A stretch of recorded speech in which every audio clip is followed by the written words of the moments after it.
They rule with fire instead of mercy, their crowns forged in blood, their names whispered in terror across the sands of time long. Before modern kings spoke of honor, there were rulers who worshipped fear, who believed cruelty was power and mercy was weakness. Their palaces were built from skulls, their laws written in screams. They were not men, they were monsters wearing gold.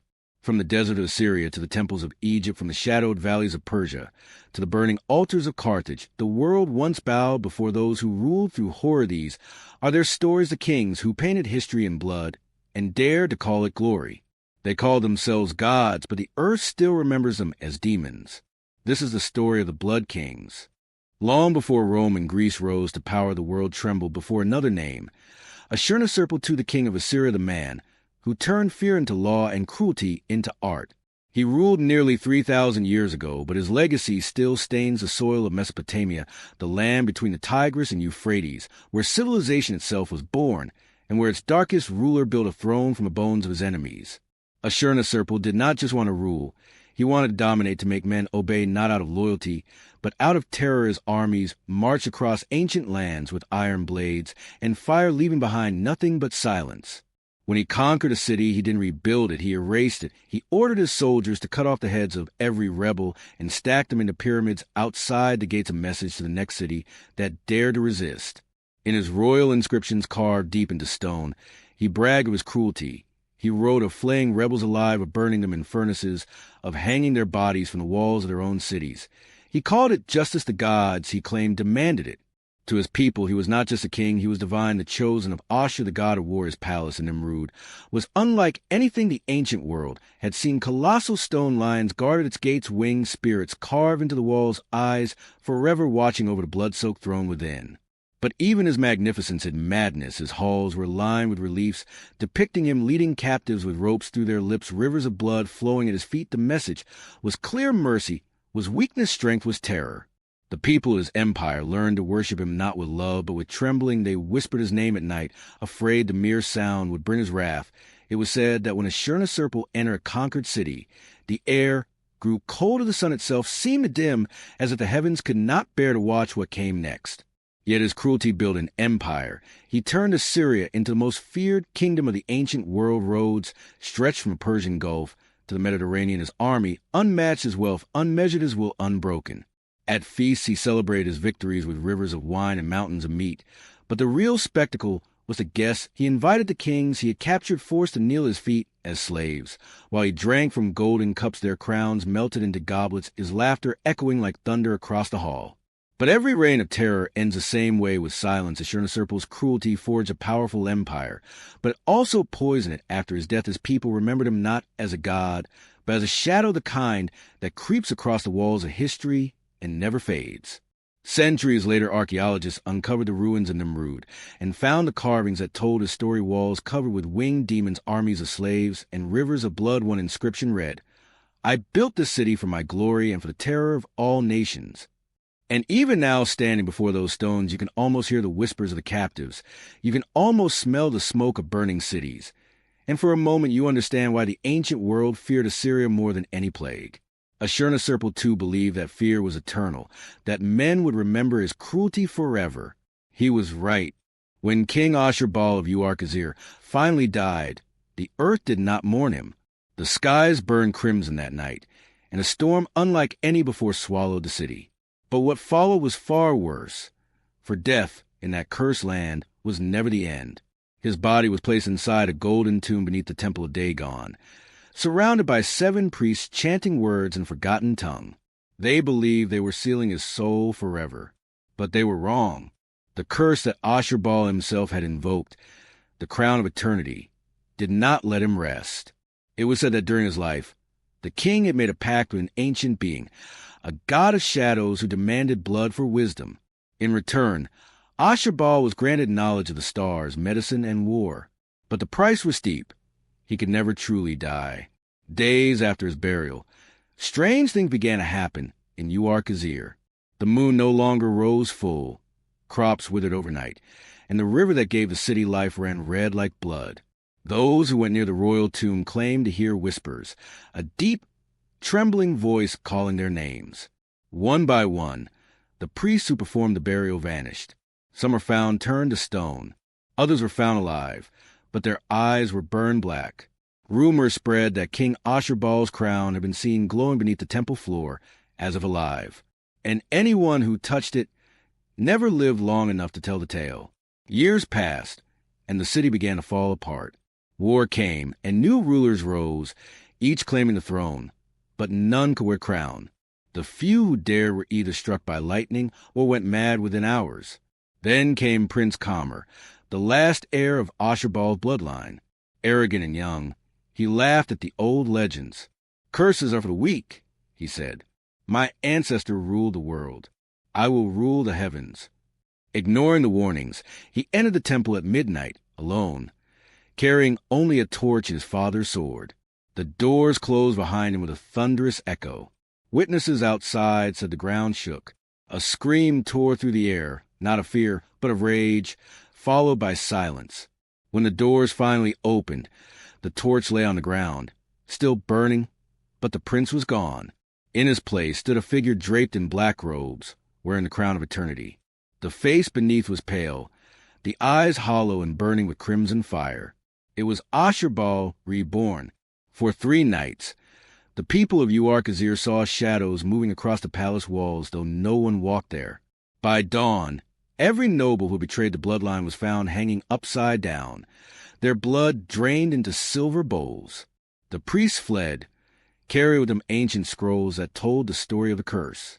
They swore never to speak of it again, hiding in distant lands, Babylon, Egypt, and Greece. But wherever they went, the curse followed. One Babylonian scribe wrote, "The crown hungers. It seeks the blood of kings. Those who wear will command death, but will never escape it."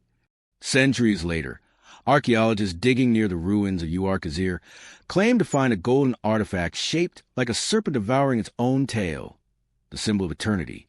But before the discovery could be studied, the site collapsed during a sandstorm. Every researcher vanished without trace. Today, the desert lies silent over the bones of the Blood Kings. But locals still whisper that when the wind howls through the dunes, you can hear the echoes of Ashur-Baal's laughter and see a faint red glow beneath the sand, where the cursed crown still waits for its next master. Because some knowledge once gained can never be buried.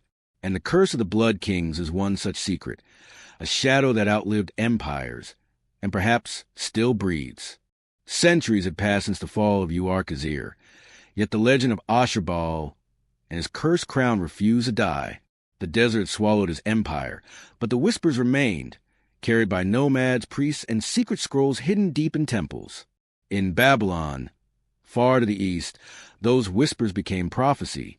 The scholars of Marduk spoke of a coming age when the serpent god would rise again to the blood of kings. They called it the cycle of blood and dust. One moonless night, in the heart of Babylon's temple district, an old man named Eliur discovered a clay tablet unlike any other. Its surface pulsed faintly as if alive.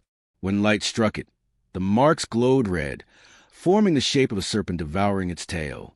The tablet read, "When man dares to touch the light of the gods, the serpent will awaken to claim his due." Eliur, trembling, carried the relic to the high scholars. But when they saw it, fear spread among them. Only one dared speak. "This is no tablet," he said. "It's a seal from Uar-Khazir." Soon after, strange events plagued Babylon. Statues bled from the eyes.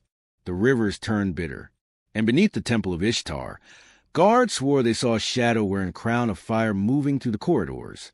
The king of Babylon, Nebuchadnezzar, ordered the relic to be destroyed.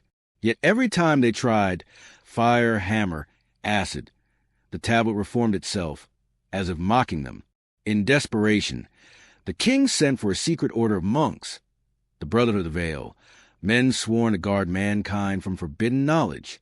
Led by Caleb of Nineveh, they believed the crown and the tablet were bound by the same curse. Caleb's ancestors had fled Uar-Khazir generations ago, leaving behind their homes to escape the blood oath of Ashur-Baal. Now, destiny had brought them back to confront it. The Brotherhood journeyed into the desert of silence, where the lost tomb of Ashur-Baal was said to lie buried. They traveled for days under a burning sun until they reached a black stone pyramid, half swallowed by sand. Caleb fell at the moment he stepped near, a vibration under the earth, like a heart beating. "He's still here," he whispered. Inside the tomb, the walls were covered in carvings, scenes of kings kneeling before a giant serpent made of smoke. In the center lay a golden coffin, split open from within. The crown was gone. Kale realized the horror. Someone had already taken it. Before they could retreat, the sand shifted violently. From the shadows emerged a tall figure in royal armor, the same serpent sigil carved into his chestplate. His eyes glowed with the same red fire that haunted Uarkazir. "Who dares disturb the Eternal One?" the figure hissed. Kale raised his torch, and for the first time saw the face, not a man, but something twisted between human and divine. It was Ashur-Baal, or what remained of him. The brothers tried to fight, but their weapons shattered like glass. One by one they fell, their blood absorbed by the sand. Kale alone survived long enough to speak. "You will fall again," he gasped. "Light always finds a way." The cursed king only smiled. "Then I shall wait in the shadows until light itself kneels before me." When Kale's body was found weeks later by passing traders, his hand still clutched a blood-stained scroll. Inside were his final words: "The crown has awakened. The serpent walks among men once more." From that day, the Brotherhood of the Veil swore to hide all traces of the curse. They scattered the fragments of the tablet across the ancient world, one to Egypt, one to Greece, one to the east. But evil never sleeps. The red glow beneath the sands of Uarkazir began to spread once more, bleeding through history, into the hearts of rulers, priests, and conquerors. And wherever blood was spilled for power, the serpent god fed. The legend of the Blood Kings did not end in the deserts of Mesopotamia. It crossed seas and empires, following the trail of conquest like a vengeful shadow. By the time Greece rose to power, the world had nearly forgotten the name Ashur-Baal. Yet his curse had not forgotten mankind. The fragments of the serpent tablet, scattered by the Brotherhood of the Veil, had found new masters, scholars, priests, and kings, each believing they could control what lay inside. But power never serves its wielder. It devours him. In Athens, for 30 BC, under a city glittering with marble and wisdom, there existed a hidden sect within the academy, men obsessed with ancient knowledge that even the gods have forbidden. They called themselves the Sons of Prometheus. Their leader, Damon of Thespi, was not a philosopher, but a zealot. He believed that true enlightenment came not from worshiping the gods, but from becoming one. One evening, while excavating an ancient ruin near the Aegean coast, Damon's men uncovered a strange metal chest sealed with wax and serpent markings. Inside was a black shard of stone, etched with glowing red lines. Damon knew immediately. It was one of the lost fragments of the serpent tablet. From that night, Athens began to change. Scholars whispered of strange storms that circled the Acropolis. Birds fell dead from the sky. The priests claimed Zeus was angered, but Damon smiled. He said, "The gods are not angry. They are afraid." In the shadows of Athens, a new brotherhood had formed, descended to Kale's order, the last Brotherhood of the Veil. Led by a Greek scholar named Elias of Delphi, they had one mission: to prevent the rebirth of Ashur-Baal. Elias had studied every record left by Kale, his maps, his blood oath scrolls, even his dying prophecy. And what he found terrified him. The crown, the tablet, and the bloodline of Ashur-Baal were all linked. Whoever reassembled the fragments would awaken the ancient king once more. Elias and his men infiltrated Damon's inner circle under the guise of disciples. They watched as Damon performed rituals by moonlight, chanting in a forgotten Mesopotamian tongue. Each ritual ended the same way, with blood spilled upon the shard. And each time, the red glow grew stronger. The final ritual was to be held in the temple of Hephaestus, under a blood moon. Damon had gathered 3 of the 4 known fragments, stolen from temples and tombs across the world. The air that night was electric, heavy, as if the earth itself held its breath. As Damon placed the shards upon the altar, the ground trembled, fire burst from the cracks, and a serpent-shaped shadow slithered up the temple's columns. His followers fell to their knees in awe, but Elias stepped forward. "Stop this madness," he shouted. "That power will destroy you." Damon turned, eyes burning crimson. "Then let it destroy me. Let me become what men fear to name." He slammed the fragments together. The temple exploded in light. a roar echoing through the mountains.